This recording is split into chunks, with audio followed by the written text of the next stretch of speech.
Here we go. Do it. Okay, cool. Here we go.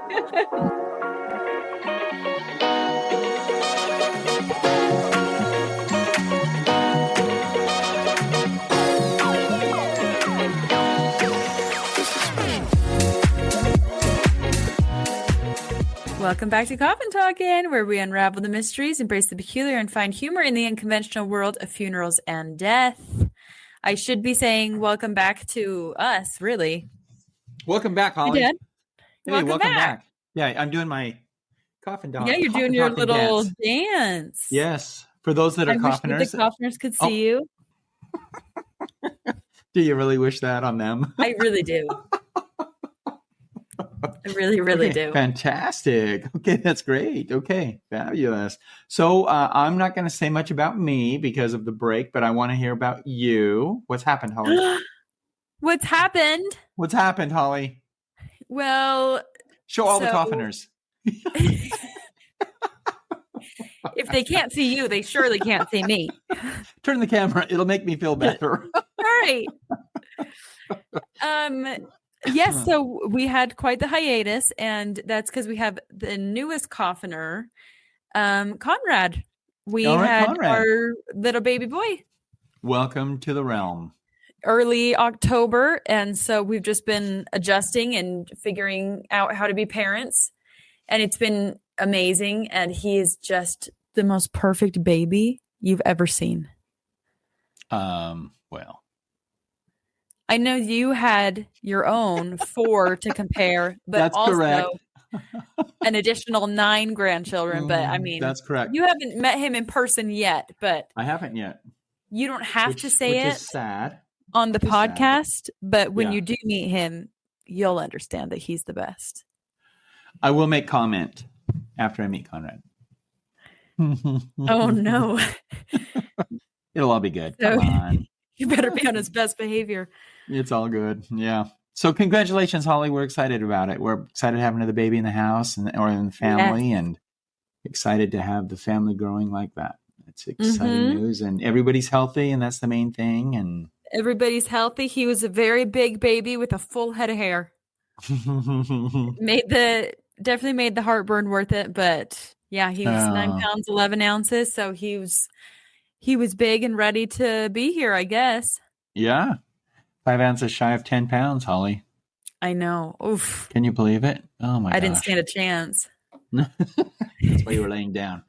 Right. And that's why you didn't name him Chance. So that's right.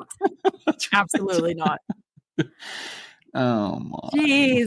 Well, yes, it has been a while though. So we do need to give the coffiners an update. Just give us, I don't know, a highlight from the past little bit of your life. Let's see, what would have been a highlight? There have been a lot more occurrences. And, seriously? Yeah, so I've written those down. So those will be in later episodes. I still have 20 to go through. Well, maybe 30 to go through before I get to those. But I am kind of excited about that, and only in the sense that I think they're cool. Oh, different. I think they're cool. Things, yes, yeah, all different. Different than what we normally cover? No, it'll fall within that same genre and realm, but the frequency lately has been amazing. Oh, cool. What do you attribute it to if there's an increased frequency? You know what? I really don't know. I've been staying very busy. My mind's been occupied with other things. And I think maybe it's because I'm occupied with other things. And so they want me to know they're there. Oh, they have to get a little more brazen. My attention. Yeah. You're like, hey. Hello. It's like Nelson when we close the door. Okay, at Nelson's night. Your cat. Meow, meow. For everyone that has forgotten, Nelson is the cat. And he's a fun one. He's the orange one. He's the orange. He brought in a mouse yesterday. Oh, beautiful. Not happy about it. Did he set it in Conrad's hands? No, he pushed it under our door. Oh my gosh. He pushed at night. He must have. I think it was definitely fatally wounded. Where it was moving slightly. So maybe it just got away. he has taken to catching mice and bringing them inside as gifts. And I don't appreciate it. Conrad doesn't appreciate it. Caden doesn't appreciate it. Caden kind of appreciates it because he's like, wow, we have a cat that can catch mice. And it is impressive, but man. What about Maybe? Maybe's really good at catching mice too. And she'll bring them in, and she brings them in alive. And it's like her whole job is to catch the mouse because she brings them in, lets them go free, lays down. She could fall asleep right there. And she knows that you'll catch it and set it back outside for a catch later on in the week. I really think she brings them in as gifts to Nelson because Nelson is really good at getting them within and killing them. Yeah. And killing them. Yeah. Yeah. Yeah. He's pretty good at it. So they never last long in here, but man, is it annoying. As it should be. You don't want mice in the house. I know. And I was telling Mom about it the other day.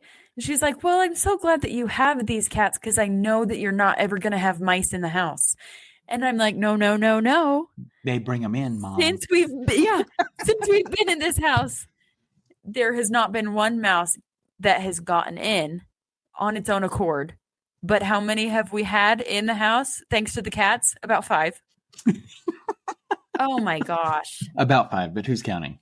Who's counting? You came up with that number pretty fast. About 5. That's right. Jeez. So numerous to count. I don't know. Wow. Well, I'm sorry you're having to go through that. However, she is right that maybe it's a good thing because if they didn't bring them in and they see one, they'll gladly destroy it or at least carry it out. Destroy it. Yes. Yeah. Yeah, they do. They do catch them pretty quick. But yeah, they're crazy. What else? Oh, I wanted to ask what else with you. Is there anything else other than increased occurrences? Oh. For those that may not know, Scott got engaged. Yay, Scott! Yeah. So Scott's engaged. And they will be getting married on the 20th of December. So coming that's up an exciting, really quick. Yeah, that's an exciting Christmas gift to have another daughter-in-law for you, another sister-in-law. That'll be fantastic. So yeah, we're excited about that. So we're kind of in the throes of helping when we can get things set up and scheduled and ready for their wedding. So yeah, we're all excited about it. Scott's I think he's anxious about it as well. And yeah, I think they're a good fit for one another. Yeah, it's a good thing. They are a very good fit. Yep. She is just fantastic. And Kate and I have said, if things don't work out, we're going to keep her. I hope Scott knows that that's okay. Yeah. So anyway, we're very glad to have her in the family. It'll be good. It'll be a good fit and a good addition. A very exciting and busy Christmas. Yeah. It'd be good. Wouldn't have it any other way. It's all about family anyway. Yep. Right. Might as well just throw a wedding in there. So for the Coffiners that want to know, I think they were supposed to get married in February. Yes. Originally, they had said, maybe February, March. And then they came in and, how about December 20th? We decided a little sooner. I actually remember when they got engaged, it was really helpful for me because Conrad was a week late from my due date. Right. And Mom was here over the due date, and that was when they got engaged. Or at least when they were talking about dates for marriage. Yeah. And it really took the pressure off me because then Mom started freaking out about that instead of the baby. Instead of like, hey, you better push this baby out soon. So it was great. All of a sudden, focus goes elsewhere. Hold on now. What have I got to get get ready? Yeah, exactly. Oh, Lisa. That would be fun to be talking about her if she truly were real. I know, right? Yeah, fictitious. Well, we carry on that conversation fairly well, Holly. I know. So, yeah, for those of you that are new Coffiners, we're glad to have you along. If you are new, I do have a mother. Frank does have a wife. Yes. Just that we want her on the podcast so badly, but she has vowed to never never be on the podcast. And sometimes she'll just walk by in the background when we're recording. And nope. Yeah. She And Holly will scream, speed walks Mom, by. Mom, Mom, Mom. hurry! Mom, come back! And she hurries, but in the opposite direction. Yeah. We'll get her one day. One We'll day get we her. will. We will. Mhm. It'll surprise her. What are you doing? That's right. I want to show you. Come here. Hurry, come here. We'll get her. Yeah. Sooner or later. Mhm. We will. All right. Well, I know that we had a lot to catch up on. We'll keep catching up in later episodes, but I think that coffiners are probably impatient for another Frank-ism. So let's be frank. Thanks, Holly. So today I want you to think about the last person that you've seen that was overly drunk to where they couldn't stand. Okay, I'm going to say, Holly, what do you remember about that episode when you observed the individual? What did you think? So this person, and I will say, I don't know if they were drunk or inebriated in other ways, but Kaden and I were driving home. This was probably a year and a half ago. And there was a car and it was just rolling through the stop sign in our neighborhood. And it was very odd, very, very odd. So we drove by it, but we were kind of just keeping an eye on it as we were going. And they just kept going and they hit a tree in a person's front yard. And so we turned around, called 911, and this guy was just under the influence, out of his mind. And he was just muttering and not making any sense. And he was just driving under some influence. So I don't know if it was strictly alcohol, but it was crazy.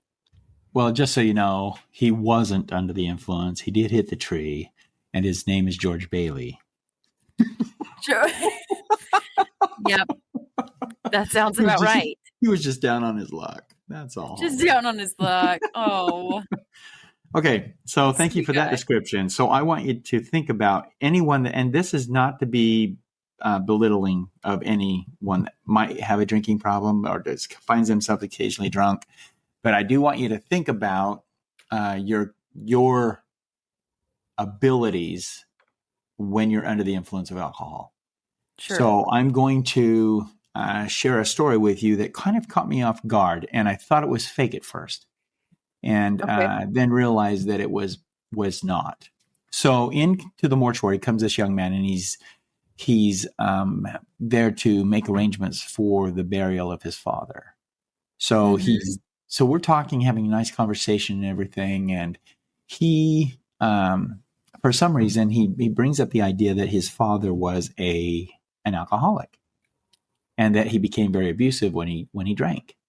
Oh, and so he didn't know that he would be at the service. And that's the reason he told me. He said, I don't think I'm going to be at the service because I can't listen to, and this is true, coffiners, when you go to funerals and you know the individual that you're actually there celebrating the life of, don't you sometimes hear stories that are much better than what you knew the person to be? Mm-hmm. Is that true, Holly? Yeah, I mean, sometimes it's it's true. Romanticized a little. Yes. Okay. And so his idea was that he did not want to be there in front of everybody and then physically have to pull himself out of the service because he knew that things that were going to be said about his father were probably not true. And so he didn't want to be a part of that, but he did mention to him, he said, the day before or the morning of the viewing, could I come in and just see him? And I said, yes, absolutely. Yeah, you need to. And so the day had finally arrived where the viewing was scheduled, set up, flowers. It was a beautiful setup. But he comes in and he's nice and calm. And I said to him, hey, how are you? He said, fine. He said, give me just a couple of minutes before I go in. And I said, oh, that's okay, because I'm still setting up flowers and I'll let you know when those are all done and maybe you're ready to go in. So so the time finally came and I approached him and I said, are you ready to go in? He said, yes. I said, would you like me to go in with you? And he goes, no, I just need a few minutes and then I'll be on my way. I'm not going to come back. I'm not going to be here for the service, anything like that. I said, okay. And so about 15 minutes into his visit with his father, I hear this almost sounded like a weeping sound. Oh, okay. So I just thought, okay, no, he's having a real hard time. And so I opened the door to the chapel and I see him kind of sprawled out over, and most of you coffiners, when you go to a viewing, you know how the caskets are set up.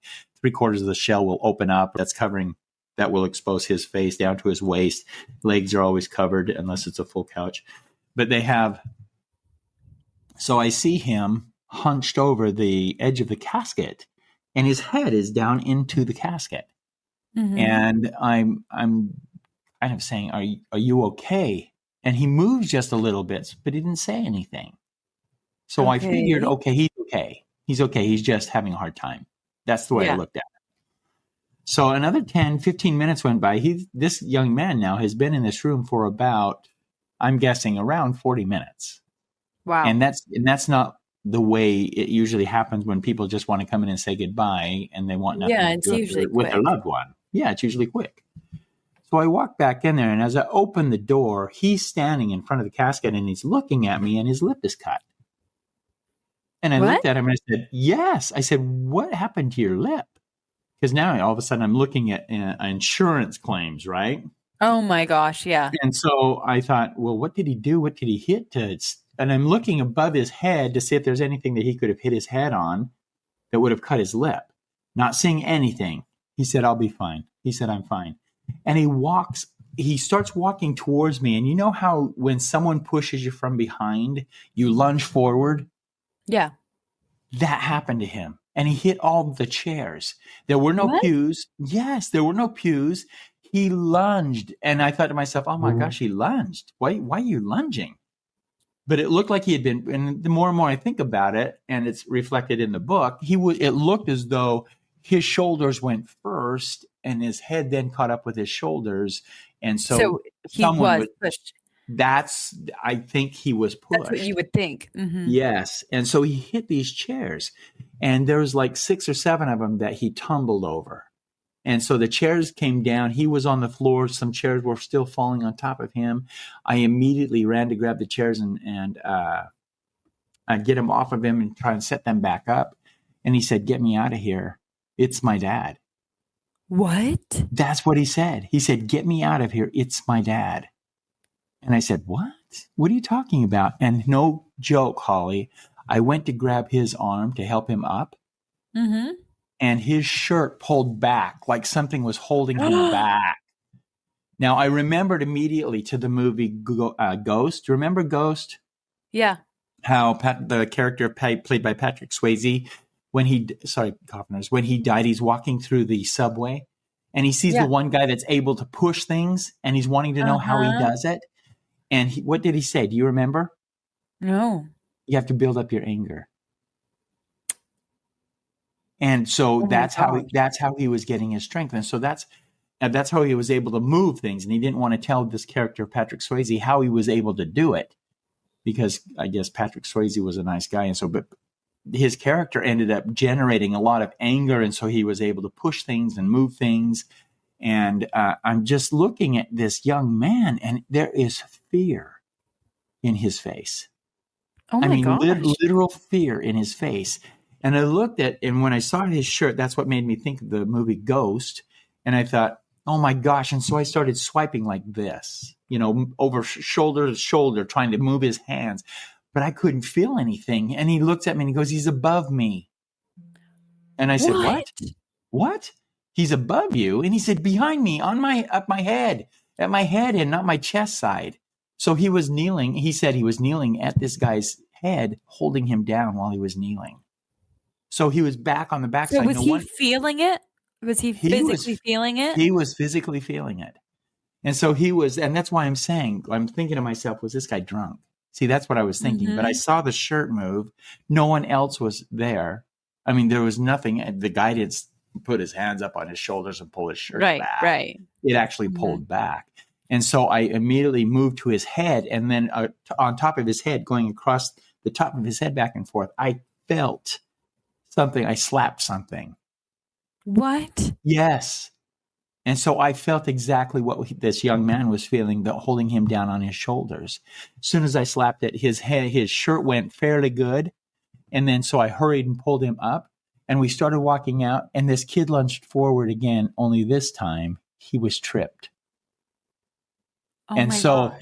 yeah, he's lunging forward, and he didn't have any chairs or anything to or fall into. Trip over. Or trip over, but he tripped. And he said, "Get me out of the building." And I looked at him and I said, "Well, what happens then?" Yeah. What if he follows you? No. Not like I'm trapping him here. What if he stays? Oh gosh, he's coming after me next. I think you're my protection here. That's what I was thinking. And Jeez. so here it is. So he's outside the building, and I walk back into the building thinking, "Oh my gosh, what am I going to do now?" And he goes to his car and he sits in his car. You know what happened? Watching him through the window. I'm watching him through the window. Do you know what happened next? His car exploded. No, but his airbag went off. No, it didn't. Did it actually? Yes. He was just sitting there and it went off? He's parked. And his airbag goes off in his car. And so I go walking back out there and I said, called him by name and I said, "You may want to have someone cleanse your car." Yeah, well, you have to, because the airbag's gone off. And so there's no way you can use that car now until it's fixed. But I can only imagine the insurance company, "How did your airbag go off?" And so, whatever that explanation was. So here's the thing. Let me send you a picture of the gravestone. While I was outside with him, I walked back into the church. Every single pillow on my furniture was off on the floor. Oh my gosh. And I'm thinking, not even just in the chapel area. It was everywhere. Everywhere. Wow. So I walked into the chapel and there were 2 standing easels of flowers that had been pushed over. Now, mind you, I'm the only one in the building. Yeah. And you just saw the other guy that was in the building leave. Yeah, he left. And so I'm thinking to myself, what in the heck? And I said, and I just vocalized out loud, "I don't care what your issue is with your son. It's not going to happen during this service." Yeah. And I was just real calm. And then nothing was happening. And I said, "Do we have an agreement?" And still nothing. So the services went well. Mm-hmm. Everything was good until we got to the cemetery. Oh my gosh. Something happened at the cemetery? Was the son there? He wasn't, surely. No, he did not go. But here's what happened. Yeah. So, okay. So this particular cemetery doesn't have what they call a cemetery truck, which means that it's a cart with wheels that you set the casket onto and then wheel the casket to the gravesite. It's church trucks. You're familiar with the church truck, which the casket sits on in the building, in the funeral homes. But in the cemetery, there's a cart in the cemetery, there's a cart that's much bigger wheels to handle bumps and stuff. Yeah. So there was no cart there. And as we started moving, we were about halfway from between the car and the cemetery open grave site, when every single pallbearer, 6 of them, fell. At the same time? Same time. No. Yes. Now explain that to me. That never happens. And coffiners, for those of you that have heard other stories or episodes about pallbearers, this is the other story that I had about pallbearers. That all of a sudden, all 6 of them fell, and then they just all started laughing. And I'm thinking back to what had just occurred maybe 2 hours before. Yeah, you're thinking in this is much more sinister than a coincidence of you falling. That's exactly what I was thinking. And so as they went on ahead and put the casket on the grave, finally, the minister said the prayer, the committal service, and then they all started to leave, and that was all fine. So did they drop the casket, or did they just kind of stumble? Oh, no. They fell to their knees. And I thought there was a hole or a divot somewhere in the cemetery grounds that they walked into. There was nothing, but they all fell at the same time.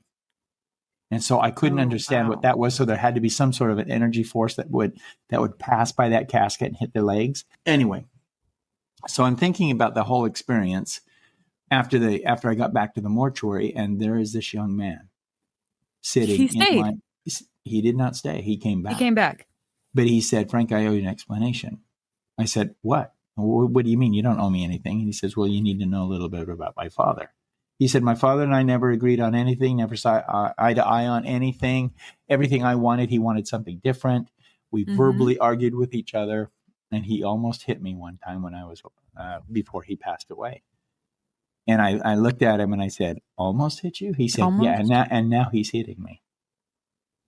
And I said, and you know it's your father? He said, yeah, because there's a certain grunt that he makes when he gets angry. And I said, gosh. and you heard that? He said, not only did I hear it, I felt it coming my way. And so I said, well, what did it sound like? I wanted to know in case he's still in the building, which I don't think he was because of what happened at the cemetery. Just a little sound. And it's like a little grovel in your throat and you're trying to push things forward. But anyway, he said, so I just want you to know that I think is what's happening here. And I think he's finally taking it out on me, even though he can't do it physically. Somehow or another, he's able to. He's finding a way. He's pushing energy towards me. So he said, I'm not drunk. I'm not trying to make people look at me and feel sorry for me. There's something seriously sinister about what's going on with my dad. Oh my gosh. And so anyway, that's the story for today. That's insane. It is insane. Should have been there. Specifically, was it only when the dad was drunk he said that they argued, or was it? Well, he said his father was in a continual state of alcoholism. Oh, so okay. I'm sure that it was never ending. It was never done when he was sober. Yeah, he didn't. He was ever sober. Yeah, if he was ever sober. I think he said that there was always a tendency for him to be just borderline. Yeah. Because he said he unless he was working without drinking, when he was home, he never saw him without a drink in his hand. So. Holy cow. Yeah, very interesting when you start thinking about it and look back on it a little bit. So, yeah. I have questions. Yeah. So did you ask him what he was doing for 40 minutes or like why he was in the casket? He said that he was being pulled into the casket. Really? So was it like he got in there to say goodbye and he was in a fight for his life for 40 minutes? Sort of thing? Not for 40 minutes, but he's at least 20. Yeah. Because it had been 20 minutes before and I heard that and he was yelling for help. Right. And so I don't know why he didn't say anything to me when I went in to see if he was say, are you okay? Why didn't you say something then? But I couldn't see his head and he was hunched over that casket. Like no one ever gets that far into a casket. No, so, that's weird. Yeah. And so when I started to think about it further, but that's the only thing I could think of when I asked him. Thanks, Holly. That was part of the book, but the story in the book. But when I asked him, it was the fact that something had grabbed his shirt and was holding him down and is holding him in that casket. Yeah. Oh my gosh. Yeah. That's terrifying. And when you say that you felt something when you like brushed it off his shoulder or something, what did you feel? Was it just something solid, like a solid mass? Did it feel like a hand? So when I made the brush motion, there was just, I don't know how else to explain it, excepting for the fact that, let me think here. Have you ever done Tempur-Pedic? Have you ever put your hand on a Tempur-Pedic mattress? Yeah. And so you press in and then it boop, boop, boop, boop, boop, boop, boop. Yeah, pops back up. So I felt like I was hitting a Tempur-Pedic mattress. Oh, okay. That's kind of how it felt. But then my hand passed all the way through it. It didn't stop, but I could feel going through something. So there was dense. Resistance. Yes. Okay. Yes. And so I don't know how else to explain it. That's how I explained it in the book. But it was the resistance of like a Tempur-Pedic mattress. Or at least what it would feel like. Jeez. If I was to pass my hand through something. Maybe not a Tempur-Pedic. No, I'm kidding you. Yeah. Well, Dad, get off on a tangent there. Wow. Jeez. Are you happy with your current mattress? Is this what you're trying to tell us? Hello, fictitious one. Hint, hint. Christmas is coming up. Yeah, that's right. Okay, what do you think about? I don't know. I was going to say that the reason for the entrance the start of this story with talking about drunk because I thought he was drunk. Oh by the yeah. way he lunged forward and, the way his body Was actions tripping over were. things, Yeah. And, falling asleep in the casket, you know, passed out. hey, Jeez. you need some water? Yeah. No, trust me, you do. So, yeah. Anyway, yeah. What was your question then, if you remember?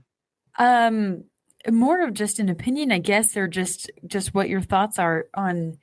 I guess so. I don't know. I think that sometimes, in my mind at least, you think when someone dies, their spirit is just not happy go lucky, but like at rest almost.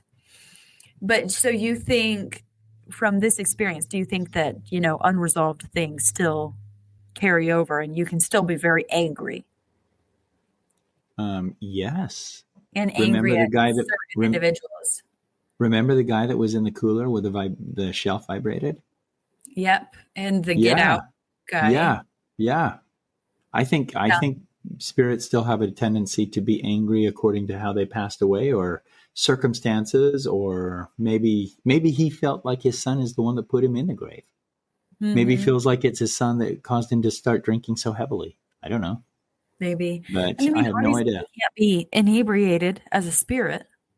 No, So no. that's just, it's interesting to me that maybe the drinking brought it out in him, Well, but I kind of there was believe that you something, die, you die and carry the same feelings that you have in mortality, right? When you yeah. die, you still have those Mhm. tendencies. So I Oh, think yeah. he still had the tendency to lash out, to Hmm. be angry, Yeah. Yeah. Oh, geez. and now he had nothing to lose. I mean, he's already dead, right? Right. What do you do? Hurt Might me? as well kill my son. Why not? That was my thought too, Holly. Yeah. Kidding you. Oh Oh my my gosh. gosh. Coffiner, sorry that we do have fun and levity over some of the Yeah. strangest stories, but we do have fun with it. But anyway, that's kind of what I thought. I thought it was very interesting the way it happened, and I just saw it when I started writing it. I thought to myself, I don't know if I should share this because who's going to believe it? Well, who believes the ring story? Okay, I do have to tell you, there are a lot of coffins in Caden's extended family that we Yeah, see up here yeah. pretty frequently. And one of them I will rename Remain nameless. Yeah. oh my gosh, yes. He did say, so how many of these stories does your dad make up? Oh I'm wow. like, none of them. Yeah. Excuse you. Except for How do we October block when you we from do. from podcast? Yeah, that's true, except for the October one. October ones. There were 5 in October. There were last October that are made up stories, but yeah, everything else is straight from the eyesight, Oh my gosh. straight experience. Yeah. So thank you, nameless one. Yeah. Yeah, geez, thanks a lot. Yeah. No kidding. Coffins, do you hear in the background? The baby. The baby. Thanks for joining us again this week, Coffiners. It's good to be back. Thank you, Holly. Hey, and if you guys have any comments regarding this story or maybe what you think was happening, please let me know.